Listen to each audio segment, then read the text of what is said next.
The first secret my husband ever told me was that he was terrified of ladybugs.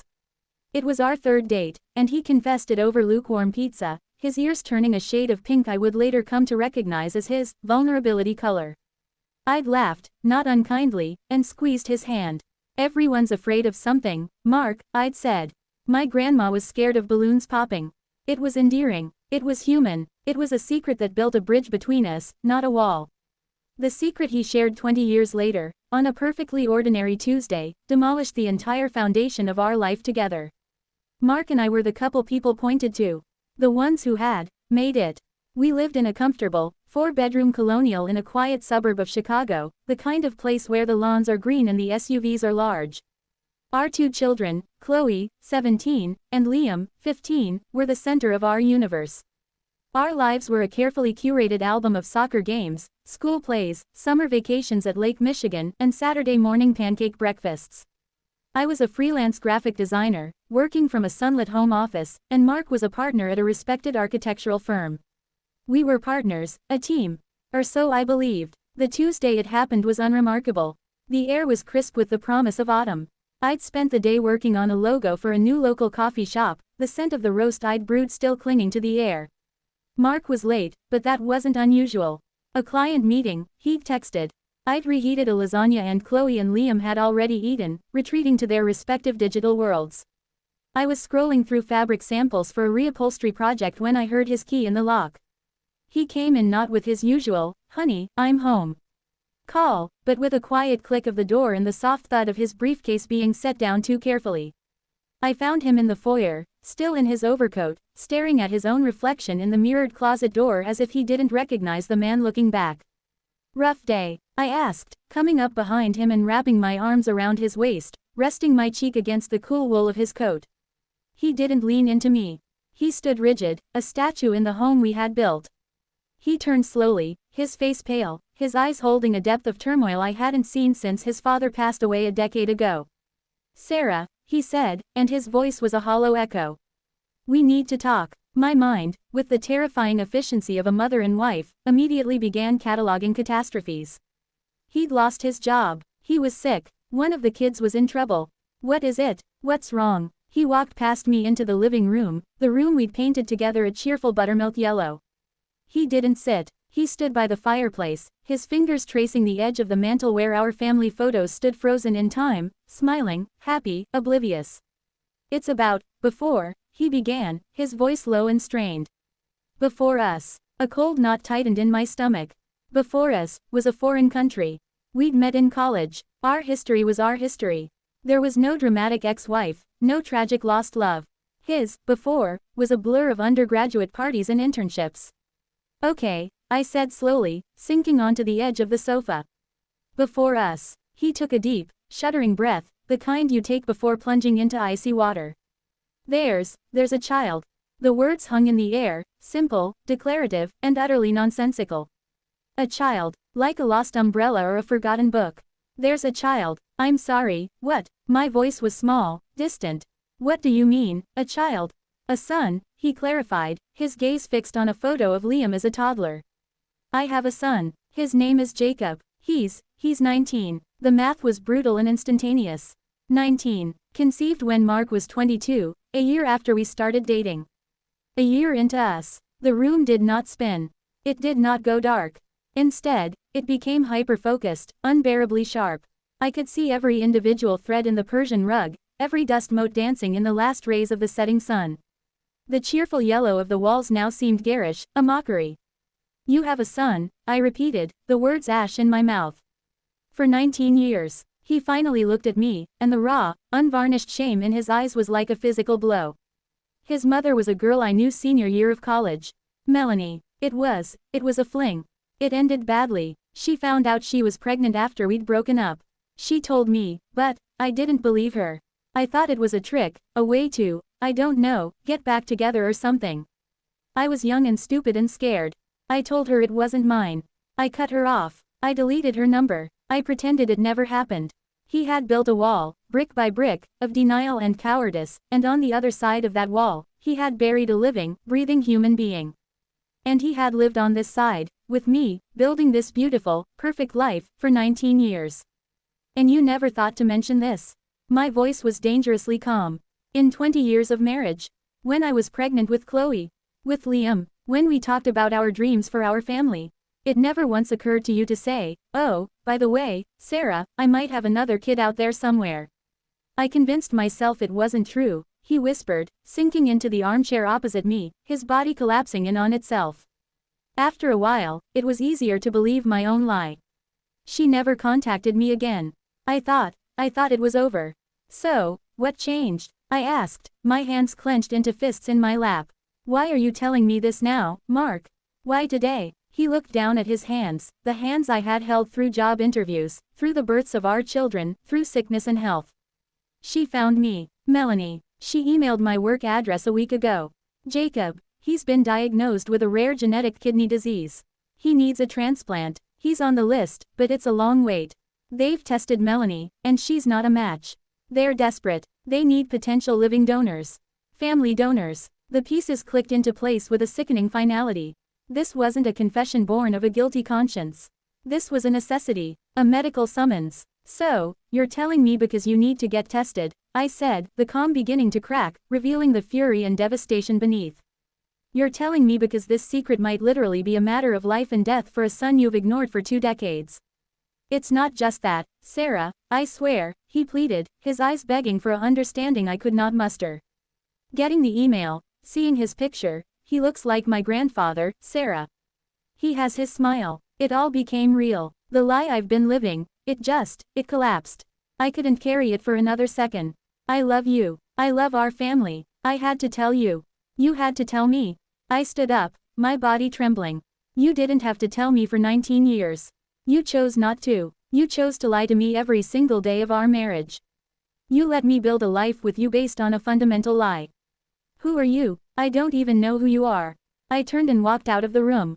I walked out of our buttermilk yellow living room, past the photos of our smiling, fictional family, and up the stairs. I didn't go to our bedroom. The room we shared felt contaminated. I went into the guest room, closed the door, and slid to the floor, my back against the wood. The silence was deafening. Downstairs, the man I loved, the man I had built my entire adult life with, was a stranger. The past 20 years were not what I thought they were. Our love story was not what I thought it was. Every memory, every anniversary, every private joke was now tainted, viewed through the lens of this monstrous omission. I thought of Mark holding my hand during my 20-week ultrasound with Chloe, his face full of wonder. Had he thought of Jacob then? I thought of him teaching a 5-year-old Liam to ride a bike, running alongside him, cheering. Had he wondered if another boy, somewhere, had learned to ride a bike without a father? I thought of all the times we'd lay in bed at night, talking about our fears and hopes for our children. It was all a performance. He had been an actor in the play of our life, reciting lines while holding the ultimate truth in a locked box inside him. The grief was a physical weight, crushing my chest. I was mourning my marriage. I was mourning the man I thought my husband was. I was mourning the innocence of our family. I must have fallen asleep on the floor, because I was woken by the soft click of the guest room door opening. A sliver of hallway light fell across the floor, and Mark stood there, silhouetted. He looked ancient. Sarah, he whispered, please. I didn't answer. I just looked at him, this stranger. I'm going to get tested, he said, his voice raw. I have to, regardless of everything else. I have to know if I can help him. Of course you do, I said, my voice flat. You're his father. The word, father, hung between us, heavy and accusatory. He was Liam and Chloe's father. He was also Jacob's father. The two realities were impossible to reconcile. The days that followed were a strange, slow-motion nightmare. We moved around each other in the house like ghosts. We didn't tell the children. How could we? How do you tell your teenagers that their father has a secret son, that their family is not what they believed? Hey, kids, pass the potatoes, and by the way, you have a half-brother. It was unthinkable. Mark moved into the guest room. The silence in our home, once filled with the comfortable sounds of a family, became a thick, oppressive presence. I would catch Chloe looking between us, her brow furrowed with confusion. Are you and Dad fighting? She asked once. Grown-up stuff, sweetie, I'd said, the lie tasting bitter on my tongue. We were now a house built on lies, big and small. Mark went for the blood test. The wait for the results was an agony layered on top of the existing agony. I found myself in a bizarre internal conflict. Part of me, the human part, hoped he would be a match, that this young man, this Jacob, would get a chance at life. Another part, the wounded, betrayed wife, recoiled at the thought. If he was a match, it would mean surgery. It would mean Mark becoming a physical part of this other family's drama. It would bind him to them forever. It would make the secret a permanent, physical part of our lives. The results came back. He was not a match. When he told me, standing in the kitchen, there was no relief in his eyes. Only a deeper, more profound shame. He had failed this son, too. He had failed to be a father for 19 years, and now he had failed to be his medical salvation. What happens now? I asked, leaning against the kitchen counter, arms crossed. I don't know, he admitted. Melanie, she asked if I would be willing to meet him. Jacob wants to meet me. The world shifted again. This wasn't ending. It was just beginning. The secret was out of the box, and it was demanding a life of its own. I see, I said. I told her I needed to talk to you first, he said. That nothing happens without you. It was a pathetic offering, too little, too late, but it was the first time he had placed our marriage above this secret in 2 decades. The decision to meet Jacob was not mine to make, and I knew it. But the decision about our marriage was. I insisted on meeting Melanie and Jacob with him. I needed to see them with my own eyes. I needed to make them real, to tear down the monstrous fantasies my mind had constructed. We arranged to meet at a neutral, quiet cafe in the city, far from our suburb. The drive there was silent. Mark's knuckles were white on the steering wheel. I felt numb, detached, as if I were watching a movie of my own life. We saw them first. A woman with a tired, pretty face and a young man, tall and lanky, with a shock of dark hair that was so unmistakably Mark's that it stole the breath from my lungs. He had Mark's nose, his jawline. He had our son Liam's thoughtful eyes. When we approached the table, they stood up. The air was thick with a painful, electric tension. Mark, Melanie said, her voice tight. Her eyes flickered to me, filled with a complex mix of resentment and pity. Melanie, Mark said, his voice cracking. Then he turned to the young man. Jacob. Hi, Jacob said, his voice quiet but steady. He looked at me. You must be Sarah. Hearing my name on his lips, the lips of my husband's secret son, was one of the most surreal moments of my life. Yes, I managed. It's nice to meet you, Jacob. We sat. The conversation was stilted, awkward. Melanie did most of the talking. She told us about Jacob's childhood, about his love for graphic novels and video games, about his diagnosis. She spoke with a weary resilience that commanded a certain respect. She had done it all alone.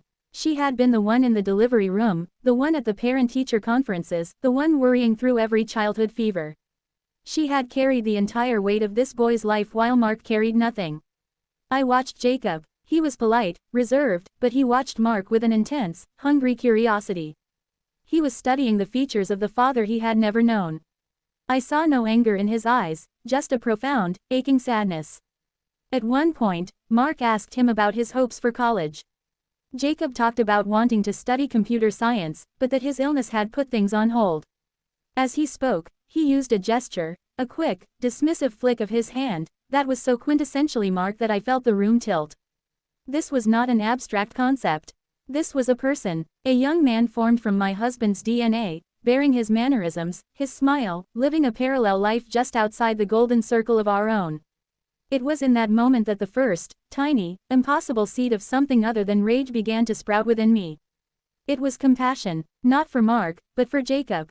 He was as much a victim of Mark's secret as I was. He was the living consequence. The meeting ended with promises to stay in touch. In the car on the way home, Mark was crying, silent tears streaming down his face. He's a good kid, he choked out. After everything, he's a good kid. I said nothing. I just stared out the window at the passing lights of the city, my mind a whirlwind. That night, I couldn't sleep. I replayed the entire meeting in my head. I saw Jacob's face. I saw the flick of his hand. And I knew, with a terrifying clarity, that I had a choice to make. I could let this secret destroy me, destroy us, and in doing so, I would be repeating the cycle of silence and pain that Mark had started. I would be building my own wall. Or I could do the unthinkable. I could try to integrate this shocking new reality into the fabric of our lives. It wasn't about forgiveness. That was a distant, shimmering mirage I couldn't even comprehend reaching. It was about acceptance. Acceptance that our story was not the simple, clean narrative I had cherished. It was messier, more complicated, and now, infinitely larger. A few days later, I sat Chloe and Liam down at the kitchen table. Mark stood nervously by my side. "Kids," I began, my heart hammering against my ribs. "Your dad and I have something very difficult to tell you." I told them. I used simple, direct language, shielding them from the worst of my own pain, focusing on the facts. I told them about Jacob, about his illness, about their father's past mistake. I watched their faces cycle through confusion, disbelief, and hurt. Liam, our quiet, analytical son, looked at Mark. "You had a whole other kid and you never told us." The betrayal in his voice was a fresh wound. Chloe, more emotional, burst into tears. "So our whole family is a lie?" "No," I said, my voice firm, stronger than I felt. "Our family is not a lie. The love we have for you is not a lie. This is a complication. A very big, very painful one. But it doesn't erase the last 17 years. It doesn't erase the fact that your father coached your t-ball team, Chloe, or that he helped you build your science fair volcano, Liam. This is a new part of our story, one we have to figure out how to tell together." It was the first time I had articulated that idea, that this was a new chapter, not the end of the book. The months that followed were the hardest of my life. Therapy, both individual and as a couple, became our new normal. Mark had to deconstruct a lifetime of denial and cowardice. I had to navigate the minefield of betrayal and learn to live with a pain that felt like a permanent resident in my soul. We had to rebuild trust brick by painful brick, and some days, it felt impossible. We started, slowly, carefully, to include Jacob in our lives. It began with him coming over for a quiet dinner when the kids were at friends' houses. Then, a movie night with Liam, who bonded with him over a shared love of superhero films. Chloe was the hardest sell, her teenage sense of justice deeply offended by the entire situation, but even she eventually softened when she saw that Jacob bore her no ill will, that he was just as awkward and unsure as she was. He was not a replacement for anything. He was an addition, a difficult, complicated, painful addition, but a human being who deserved to know his family. Mark's relationship with him is still a work in progress, fraught with the guilt of lost time. But I see him trying. I see him listening when Jacob talks, remembering his birthday, offering advice about college applications. He is trying to be the father he should have been all along. As for me, the road to healing is long and not linear. There are days the anger returns, fresh and sharp. There are nights I look at Mark sleeping and still see the stranger who lied to me. But there are also moments of a new, different kind of closeness. In being forced to be completely, brutally honest with each other, we have found a rawness that, against all odds, sometimes feels like a new form of intimacy. The secret my husband shared did change everything. It shattered the life I knew.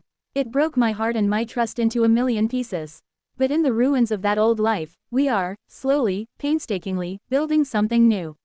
It is not the perfect, shiny life we had before. It is a life with cracks, with a painful history, with a larger, more complicated family tree. But it is a life built, finally, on truth. And sometimes, in the quiet moments, I realize that the greatest love stories aren't the ones without storms, but the ones where you learn to build a boat strong enough to sail through them, even if that boat is patched together with forgiveness you never thought you could offer and a strength you never knew you possessed. Our boat is still under construction, and the waters are often rough, but we are still afloat. And for now, that has to be enough.